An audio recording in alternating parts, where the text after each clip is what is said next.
So isa pong kilalang political vlogger na si Maharlika mga sangkay ang mayroon pong pasabog na ngayon ay viral sa social media. Kumakalat po ito mga sangkay at nireakan po ng isang kilala din pong political vlogger na nakaaway din po niya noon mga sangkay. So ito po yung ating pag-usapan ngayon at pakinggan po natin.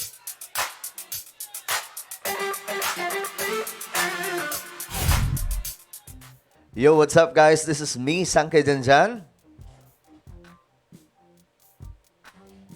Kamusta po mga kababayan? So, sa mga hindi pa po dyan nakapag-subscribe, road to 2 million subscribers na po tayo. So, kung gusto mong mapabilang sa dumaraming mga solid sangkay, ang gawin nyo lamang po, i-click nyo po yung subscribe button na makikita po sa baba ng video na to. I-click nyo po yung bell at i-click nyo po yung all. At sa mga nanonood po sa Facebook, i-follow nyo po yung ating Facebook page. Shoutout ka pala sa lahat ng mga solid sangkay dyan. Mabuhay po kayong lahat. Comment down below. #solid sangkay kasama po ang inyong mga lugar. Alright? So ito nga po mga sangkay, medyo ano to alam nyo, meron pong kumakalat sa social media ngayon, isa pong statement ni Maharlika, no? Ako naman mga sangkay, ulitin ko, wala pa akong pakialam sa mga gulo nito mga vlogger na ito. Actually, mga sangkay, ang ginagawa lamang po natin dito ay maglabas ng mga proyekto ni PBBM at paminsan-minsan mga chismis, mga sangkay ng politics. Nagre-react tayo pero hindi ganoon, hindi lagi mga sangkay. Ang isa sa iniwasan po talaga natin yung pakikipagbardagulan, no? So, ano na tayo dyan? Graduate na po tayo dyan. Pero ngayon, mga sangkay, magre-react lamang po tayo, no? Tingnan po natin. Kasi, alam nyo, di ko pa ito napapanood. Nakita ko lang kasi sa social media. Ayan po, mga sangkay. Case closed daw po. So, anong ibig sabihin nito, mga sangkay? Nilaglag daw po para isalba ang sarili. So, what is this, mga sangkay? Well, tingnan po natin. Ang nag-react po nito ay isa rin pong kilalang vlogger na si Coach Jarrett. O, pakinggan mo natin. Polboronic issue. Okay. So, sa pulburon po ito, mga sangkay. Si Duterte ang nagpasimuno nito. Narinig nyo kanina, sinalampak ko lang itong mismong galing sa PIDEA. Tangay na nyo, PIDEA leaks. Oh, sabi ni Sas. Narinig niya. Yun yung sinabi. Sino daw ang nag-umpisa ng polboron video? So ito na nga. Ano na naganap? So alam naman na natin na sobrang init ng diskusyon ngayon pagdating dyan sa usapin ng polboron video dahil nga na-bring up ulit sa Kongreso. Mga kutsero, baka lang po nakalimutan na natin lahat. Pero meron nag-send sa akin at naalala ko bigla. Naalala ko bigla. May nagpadala sa akin ng video at naalala ko bigla.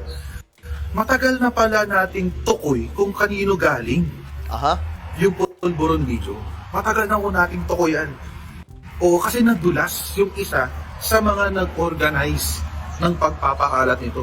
Sinabi niya kung sino yung source. So, sabi niya kung sino yung source, guys. Sinabi niya kung sino yung nagpondo. Oo.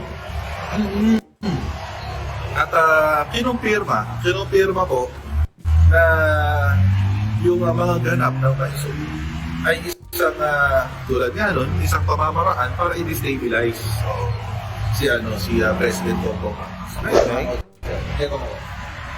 Puntahan ngayon natin ito, kwentuhan na. Kasi ito yung video na yun, baka kung nakalimutan nyo lang, ito yun. Okay, naku, nadulas. Si Maharlika si Duterte daw ang nagpasimuno sa pulboronic video, pulboronic issue na yan. Okay. I-remind ko lang kayo. Ayan. Polboronic issue.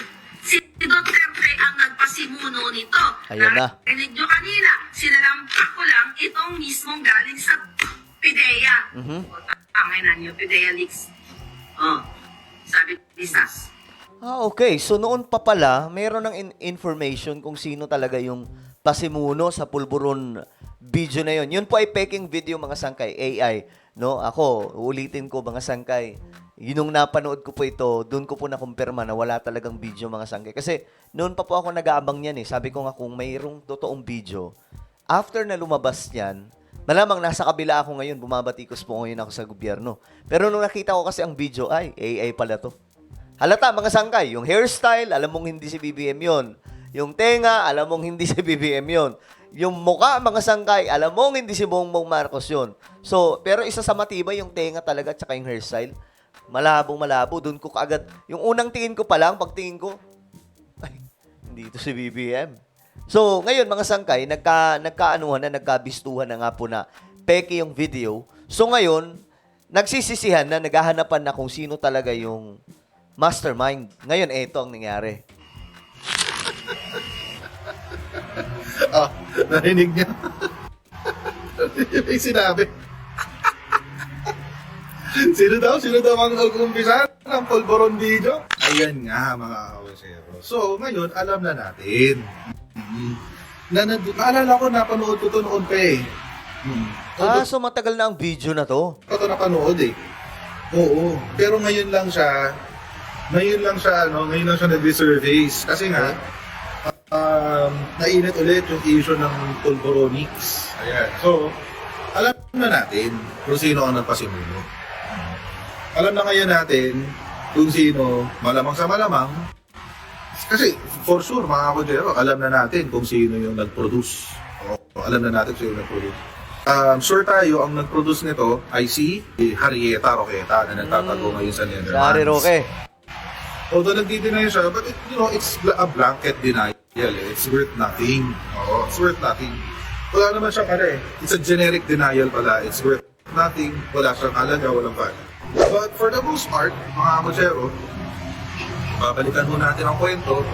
Nag-umpisa po ang lahat noong nagmaisog rally noong 2024. If I'm not mistaken, January or February 2024 yata nagkaroon ng maisog rally. At simula ko nung nagkaroon ng maisog rally, mga kotsero, doon na ako nag-umpisa ang yung chismis ng Polvoron video. Oo. Although matagal na akong binabanggit yan, yung Maharloka, 2022 pa nga lang ko, sinasabi na ko yan ni Hitan. Here's my theory. Kasi during that time, wala namang kumalat na picture. Diba? Simula 2022 until today, wala namang kumakalat na, Dali, kami mga sangay, kami nila Coach Jarrett. Alam na po namin yun. Paikot-ikot na kasi na-chismis yan sa aming mga vlogger noon, mga sangkay. Ngayon, ang problema lang kasi dyan, syempre, kailangan ng ebidensya dyan eh. Ngayon, wala pong mailabas. So, nung naglabas po ng video na AI, mga sangkay, kami mismo na natawa na lang kasi, mambihira, hindi mo kailangan ng ng mataas na teknolohiya or any software para lamang patunayan na hindi po si BBM yun. Talagang hindi, mga sangkay, isang tingin lang. Doon ako sa video, wala namang kumakalat na picture. So, ibig sabihin, during that time, it is not existent. Kini-claim na nila na meron, pero wala silang ipinapakita. Correct. Tapos all of a sudden, kinwento ni Harry Roque, so nagkamaisog. 2022 pa lang, umpisa na naman mo. Tapos nagkaroon ng maisog. Nagkaroon ng maisog, sinabi ng Rodrigo Duterte. So, planado. Meron tayong presidenteng bangag. Meron tayong presidenteng adik. Yun na yun. So, planado nga. Yun na yun. Yun na yung hudyat para sa lahat ng mga disinformation trolls at disinformation influencers ng mga Duterte. Yun na yun. Okay. Yun ang hudyat. Go signal yun, mga kotsero, para sa kanila. Go signal yun na umpisahan na yung paggawa, pag-manufacture ng chismis ng adik si BBM. Tapos mga kotsero, kung maaalala nyo, pagkatapos nung maisog na yun, nung narinig yung go signal, biglang pumutok yung PIDEA leaks. Oo, sometime February or March 2024. Pumutok yung PIDEA leaks. Tapos nagkaroon na ngayon ng mga hearing sa Senado. Tapos, after nun, bini-bring up na ulit. Actually, even before maisog pa, pinag-uusapan na yung video na yan. Naalala ko, nag-live stream pa si Sas, si Alan Troy, si Hitad, si Pebbles, Talakera, nandoon. Kami isa pa. Alimutan ko lang yung isa kung sino. Malamang, forgettable yung person na yun kasi nakalimutan ko siya. But yun nga, kumbaga, sinoff-launch na nila. Sinoff-launch na nila yung disinformation na yun. Inilabasan nila yung disinformation. Before pa magmaisog, sometime December or early So, January planado talaga, mga sangkay? of 2024. December 2023, early January 2024. Tapos, mga kotsero, ano nangyari? Yun na nga, the rest is history. Nagkaroon ng blue signal, lumabas si Pidea Leaks, tapos nagkaroon ng ito na nga yung video.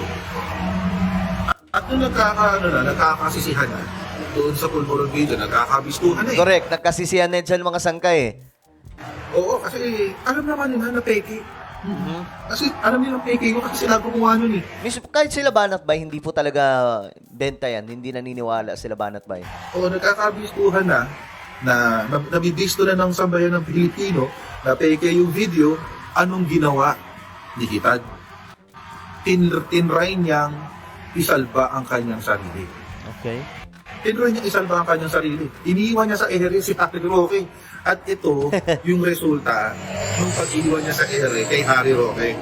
Polboronic issue. Si Duterte ang nagpasimuno nito.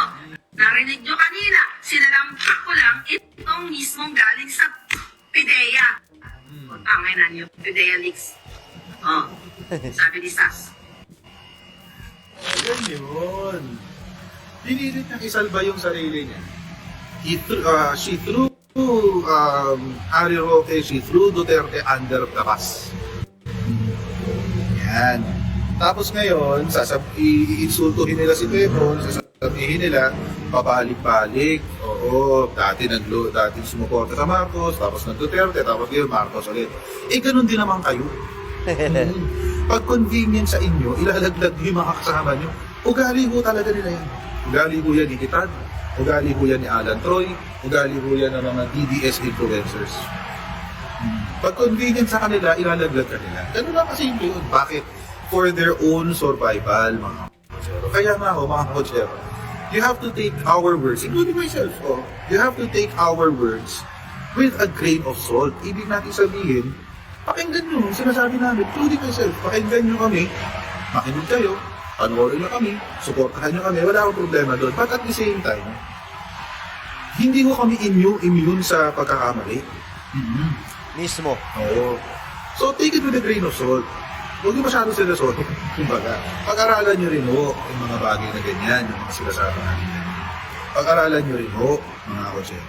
So ayan, mga sangkay, no? Klaro yung pasabog na yun, ha? Yung pasimuno pala ay si Tatay Digong. Ayon po dito sa ni Maharlika, mga sangkay. Ito. Sinalampak ko lang itong mismong galing sa Polboronic Sarili. Iniiwan niya sa ere, okay? At ito, yung resulta nung pag-iwan niya sa ere kay Harry Roque. Polboronic issue. Si Duterte ang nagpasimuno nito. Narinig nyo kanina, sinalampak ko lang itong mismong galing sa Pidea. Oh my goodness. So ano sa tingin nyo? Mga DDS at mga pro-government, ano sa tingin nyo itong pasabog ni Maharlika? Mag-comment lamang po sa ibaba. Mayroon po tayong YouTube channel, Sangkay Revelation. Hanapin nyo po ito sa YouTube. Kapag nakita nyo na, i-click nyo po yung subscribe, i-click ang bell, at i-click nyo po yung all. Ako na po yung magpapaalam. Mag-iingat pong lahat. God bless everyone.